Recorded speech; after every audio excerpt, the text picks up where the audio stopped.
और ये एक आजमाइश होती है, समझे आप। अल्लाह ताला इस आजमाइश में उनको हमको सबको पूरा उतरने की तौफीक अता फरमाए।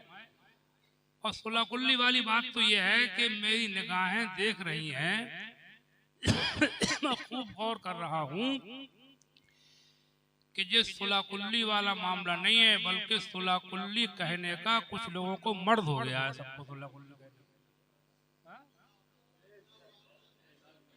तजुर्बा ये हुआ कि कुछ ऐसे लोग सुन्नियों में फंसते हैं कि उन्हें सुलह कुल्ली कहने की बीमारी हो गई है। अल्लाह उन्हें उस बीमारी से शिफा अता फरमाए। अल्लाह रब्बन नास अज़हबिल बास अंत शाफी ला शिफा अल्लाह शिफाओं का शिफान ला युगादिर सकमन।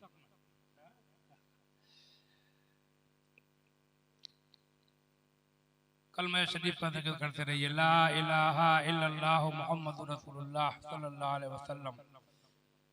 छोटा सा कुरान अजीम की आयत करीमा का टुकड़ा हमने तिलावत किया है, बड़ा मशहूर। लक़द काना लकुम फी रसूलिल्लाहि उस्वतुन हसना, यकीनन अल्लाह के रसूल की जिंदगी में तुम्हारे लिए बेहतरीन नमूना अमल है।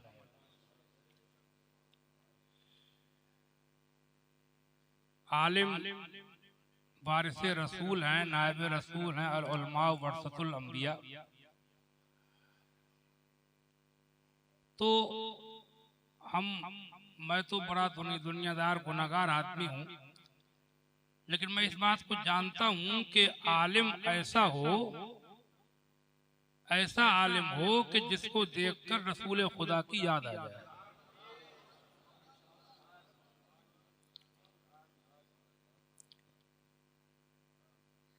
देखिए, अल्लाह के रसूल सैयद आलम सल्लल्लाहु अलैहि वसल्लम ने दुनिया में तशरीफ आवरी के बाद 40 साल मक्के में खामोशी के साथ गुजारे। तबलीग नहीं फरमाई, कोई तकरीर नहीं की, लोगों को ये बताया तक नहीं कि मैं अल्लाह का रसूल हूं।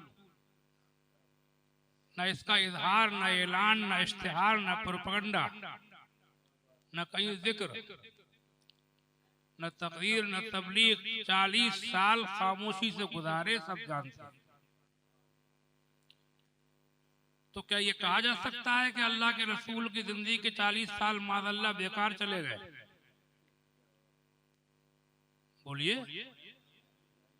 अरे भाई, हुजूर की हयात मुबारका के किसी लम्हे को, किसी गोशे को बेकार वही कहेगा जो सबसे बड़ा बेकार आदमी होगा। समझा आप? तो 40 साल में आपने क्या किया? खामोशी, तबलीग नहीं, तकरीर नहीं, अपनी नबुव्वत और रिसालत का ऐलान नहीं, इजहार नहीं, इश्तिहार नहीं। लेकिन ये क्या बात थी कि जिसकी वजह से पूरे मक्के में घर घर इस बात का शोरा था, मर्दों में, औरतों में, बच्चों में, जवानों में, बूढ़ों में, पूरे मक्के में इस बात का चर्चा था, शोरा था, डंका बज रहा था, घर घर से आवाज उठती थी कि मक्के में कोई सबसे बढ़िया इंसान है तो मोहम्मद है।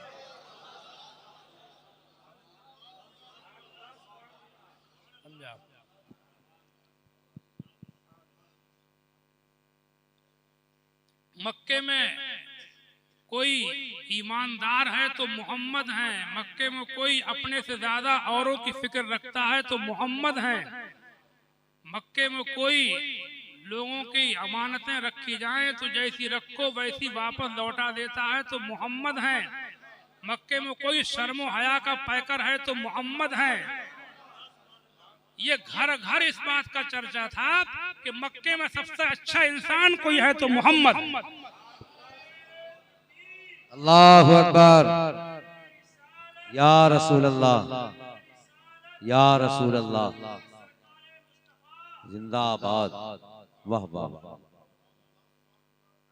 ये कैसे हुआ? ये किसी अभी ये बताया भी नहीं है कि अल्लाह का रसूल हूं मैं। ये कैसे हुआ? आपके 99 नाम अपना लोगों ने बचपन में ही यस्सरुल कुरान में पढ़ लिए हैं। 99 नाम हुजूर के। उन नामों में आपको 2 नाम मिलेंगे, सादिक और अमीन। ये 2 नाम हुजूर की नबुव्वत के ऐलान व इजहार से पहले मक्के वालों ने आपको ये 2 नाम मक्के वालों ने दे दिए थे। वाह वाह वाह वाह वाह वाह, सुभान अल्लाह सुभान अल्लाह। आपको सादिक कहा जाता था। आप गुजर रहे हैं, तशरीफ ले जा रहे हैं, लोग कह रहे हैं देखो वो सादिक जा रहे हैं, देखो वो अमीन आ रहे हैं। ये था, समझा। तो मैं गुजारिश करूंगा अल्लाह मुझे भी तौफीक दे और मेरे तमाम भाइयों को तौफीक दे, अहले इल्म फजल को, तलबा को, उलमा को, सबको, हम लोगों को, कि हम कौम के सामने इस अंदाज से पेश हों, इस तरीक़े कार से पेश हों, ऐसा किरदार लेकर के दुनिया में आए। अपनी तकरीरों के जरिए से नहीं, अपनी तहरीरों के जरिए से नहीं, अपनी बोलचाल, अपनी तकरीरी बोलचाल के जरिए से नहीं, बल्कि अपने किरदार के जरिए से हम दुनिया के सामने ऐसे बन करके आए कि दुनिया हमें देखे तो कहे जब ये इतने अच्छे हैं तो इनके नबी कितने अच्छे होंगे। वाह वाह वाह वाह वाह, सुभान अल्लाह सुभान अल्लाह। नारियों का दौर था, दिल जल रहा था नूर का। नारियों का दौर था, दिल जल रहा था नूर का। तुमको देखा हो गया ठंडा कलेजा नूर का।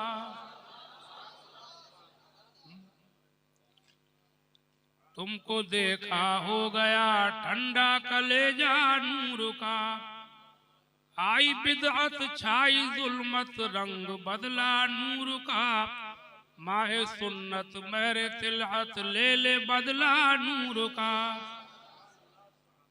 और ये सिर्फ मौलवियों आलिमों के लिए नहीं, बल्कि हर मुसलमान को ऐसा होना चाहिए। मुसलमान किसी दफ्तर में हो, तहसील में हो, कचहरी में हो, थाने में हो, स्कूल में हो, टीचर हो, प्रोफेसर हो, कलेक्टर हो, गवर्नर हो, डॉक्टर हो, वकील हो, बैरिस्टर हो, मैं कहता हूँ कि उस वक्त तक ये हल नहीं होंगे मसाइल। लोग समझते हैं फला जीत जाएगा तो मसले हल हो जाएंगे, फला की हुकूमत होगी तो हमारे मसले हल हो जाएंगे, फला अगर हम कामयाब कर देंगे तो मुसलमानों की मुश्किलात सब हल हो जाएंगी, उसकी हुकूमत बन जाएगी तो हमारी सारी समस्याएं समाधान हो जाएंगी। इन हुकूमतों से कुछ नहीं होना है। अगर ये होगा तो तभी होगा कि मुसलमान का बेटा जहाँ भी हो, दफ्तर, कचहरी, थाने, तहसील, स्कूल, कॉलेज, जहाँ भी हो, टीचर, प्रोफेसर, बैरिस्टर, वकील, वहाँ पर रह करके दुनिया को दिखाए कि दफ्तर में भी बैठता है मुस्तफा का मानने वाला तो ऐसा होता है, ऐसा ईमानदार होता है, ऐसा शरीफ होता है, इतना भला होता है, इतना जिम्मेदार होता है, वो रिश्वत नहीं लेता है, वो किसी को ठगता नहीं है, वो हेरा फेरी नहीं करता है, वो धोखा नहीं देता है, वो वादे पूरे करता है, वो किसी को दुख नहीं देता है। जब तक कि ये चीज मुसलमानों में पैदा नहीं होगी तब तक मुसलमानों की समस्याओं का समाधान नहीं होगा।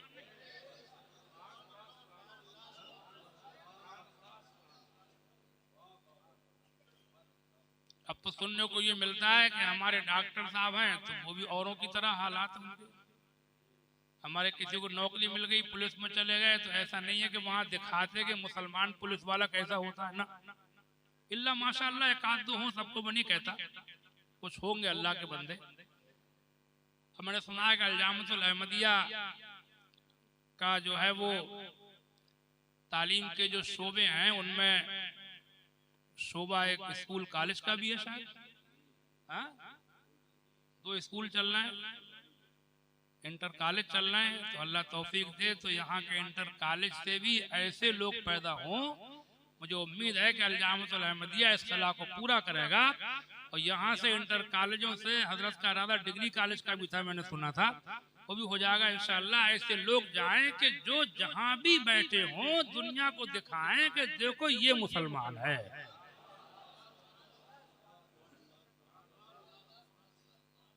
समझा?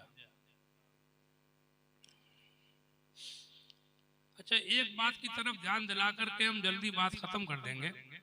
आजकल ये समाज और मुआशरे में जो खराबियां पैदा हुई हैं, इनमें एक खराबी हमको जो बहुत ज्यादा खराबी नजर आ रही है, जिसमें वो आजकल की ब्याह शादी के बढ़ते अखराजात एकदम सुन्नत के खिलाफ हो रहा है। समझे आप? हदीस शरीफ में क्या है?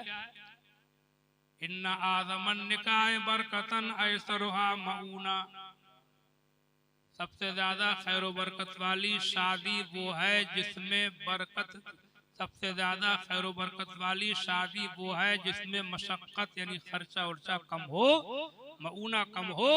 इस शादी में जितना खर्चा कम होगा उतनी बरकत ज्यादा होगी, ये फरमाया है हमारे आपके पैगंबर। समझा?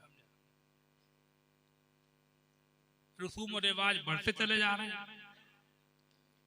यहाँ का तो मुझे पता नहीं, हमारी तरफ तो बहुत ज्यादा खराब माहौल है। लड़की देखने के बहाने खर्चे कराते हैं, समझे नहीं, खाते मना कर देते हैं, 10-20 आदमी जाते हैं औरतें देखने, मना कर देते हैं। इतना खराब माहौल है कि एक शख्स कह रहा था कि मेरे 1 लाख रुपए खर्च हो गए लड़की दिखाते दिखाते, अभी तक नहीं रिश्ता ही नहीं हुआ। इधर भी है।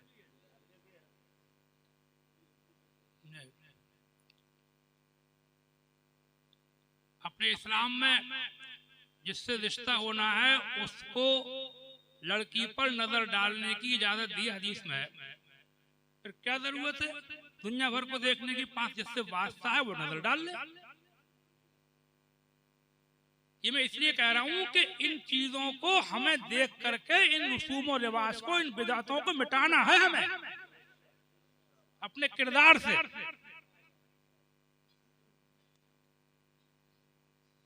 एक बूढ़ा कह रहा था, हमारी तरफ की बात है, कि मेरा एक ही बेटा है, मैं ऐसे कैसे शादी कर लूंगा, पहले खूब खा तो लूं।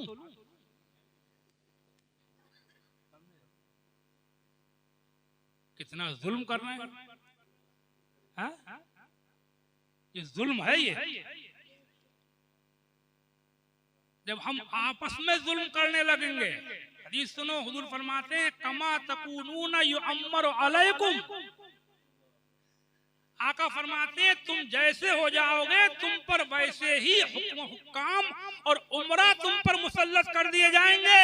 जब तुम आपस में एक दूसरे पर जुल्म करोगे तो जुल्म करने वाले तुम पर मुसल्लत कर दिए जाएंगे। उन्हें तो हम कहते हैं कि वो जुल्म कर रहे हैं, वो जुल्म कर रहे हैं, मुसलमानों के वो दुश्मन है, वो दुश्मन है। मैं कहता हूँ हम कब चूक रहे हैं? जब लड़के वाले बन के चलते हैं तो किस कदर हम सीना तान के निकलते हैं और किस किस बहाने हम ऐंठते हैं। त्योहारियां चल रही हैं कि पूरी हलवे कूंडे आएंगे तो पूड़ियों के नाम पर वो बहुत सा सामान लेके आएगा, सब बारात आएगी तो हलवे के नाम पर लड़की वाला सामान लेके आएगा, रमजान आएंगे तो इफ्तारी के नाम पे 10-20 हजार रुपए का सामान लेकर आएगा, ईद के नाम पर, सेवइयों के नाम पर लंबा पूरा खर्चा करेगा, कभी कपड़े पहनाएगा, कभी जोड़े पहनाएगा, कभी कुछ, कोई ना कोई बहाना। मैं कहता हूँ ऐसे लोग पैदा हों, अल्लाह पैदा करे कि जो लड़की वाले से कहें कि मेरे घर सेवइये भी हैं, पूरी भी हैं, हलवे भी हैं, खिचड़े भी हैं, मुझे कुछ नहीं चाहिए, मुझे कुछ नहीं चाहिए, मुझे कुछ नहीं चाहिए, बल्कि अगर देने की जिद करे तो उससे इतनी कहने की हिम्मत रखे कि तुम्हें अगर ये रस्म अदा करना है तो अपनी बेटी करो कहीं और कुछ खर्चा नहीं करना है तो मुझे करो। नारे तकबीर, नारे रिसालत, उलमाए अहले सुन्नत, हजरत अल्लामा ततहीर अहमद साहब क़िबला, मसलके आला हजरत। वाह वाह वाह वाह। एक जगह तो एक गांव में एक मौलाना साहब दस्तारबंदी होकर के फारिग होकर के आए। ये सच्ची बात है, लतीफे नहीं है ये। तो मौलवी साहब होकर के आए थे तो गांव वाले कुछ देखते कि मौलवी कैसे होती है, तभी तो बात बनेगी। या खाली जलसा करके ऐलान कर दिया, पगड़ी बन गई कि मौलाना हो गए? कुछ करके दिखाओ कि मौलाना ऐसे होती है। फिर कहते हैं हमारी इज्जत नहीं करते, हमारी इज्जत नहीं करते, लोग हमें मानते नहीं है। अबे मानने की फिक्र मत कर, कुछ करके देखा, अल्लाह चाहेगा तो मनवा देगा।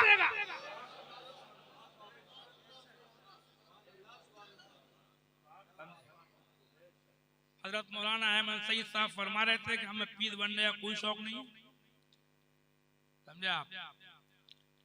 तो इन्होंने सही कहा, पीर बनने का शौक हजरत को भी नहीं था, बड़े हजरत को। मगर मैंने ये भी देखा है कि जो दुनिया के तलबगार नहीं होते हैं, दुनिया उन्हीं के पीछे फिरती है। वो मदरसा खोल के बैठ गए, क्योंकि उनकी नियत थी तबलीग की, इस्लाह की, इल्म फैलाने की, बदमज़हबियत को सकोड़ने की, बदमज़हबियत दूर करने की। वरना वो ऐसी शख्सियत थे कि वो जहां निकल जाते, अगर दौरों पर ही उतरते, दौरे ये बाद में कुछ किए हैं, पीरी मुरीदी की है, वरना मैंने उनका शुरू का दौर देखा है, तो उन्हें चीज से कोई दिलचस्पी नहीं थी कि मेरे मुरीद बने। जलसों में जाते थे, कई जलसों में मैंने देखा कि वहां जलसे में स्टेज तक पर नहीं आया, क़यामगाह से ही चले आए लौट कर, समझे नहीं? क़यामगाह से ही चले आए, तकरीर नहीं करी, स्टेज पे ही नहीं गए। एक आध जगह मैंने ये तक देखा है। तो उनको ये फिक्र नहीं थी कि हम चमके, हमारी शोहरत हो, हम लोग पीर बने। अगर वो दौरे करते तो न जाने कितने लाखों मुरीद कर लेते। लेकिन मैं समझता हूँ उनकी नियत इस्लाह और तबलीग की थी, दीन फैलाने की थी। अब उसमें जिसने किसी ने कहा तो उसको दाखिले सिलसिला कर लिया, और उसी का नतीजा है कि आज हम देख रहे हैं कि ये फरमा रहे हैं कि हम आलू और गेहूं लेने निकलते हैं, लोग हमें देते हैं। मोहब्बत पैदा जब हो जाती है, तो जब मोहब्बत पैदा हो जाती है तो ये कौम कहाँ की तारीफें, कहाँ की वाहवाही, ये कौम अपनी जान तक दे देती है उलमा के साथ।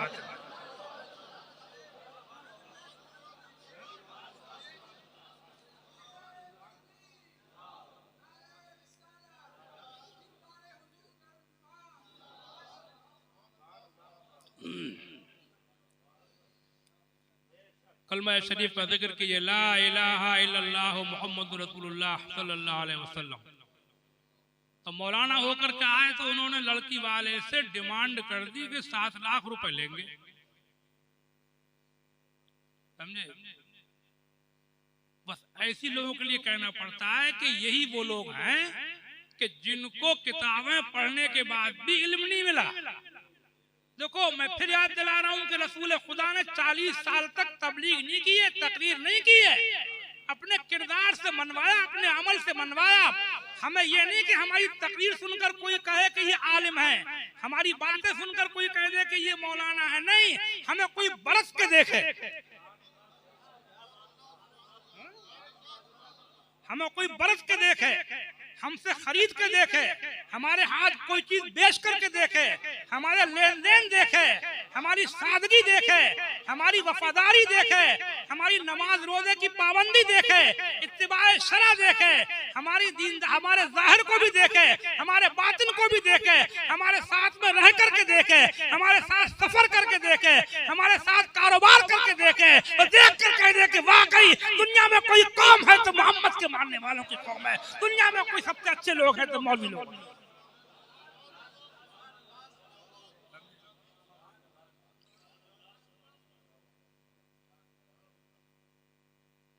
कई मौलाना लोगों में मैंने ये कमजोरी देखी कि वो ये समझते हैं कि दुकानदार लोग औरों से और पैसे लें, हमसे और पैसे लें, या हमें मुफ्त में दे दें, हम तो मौलाना हैं, हम तो पैसे ना लें।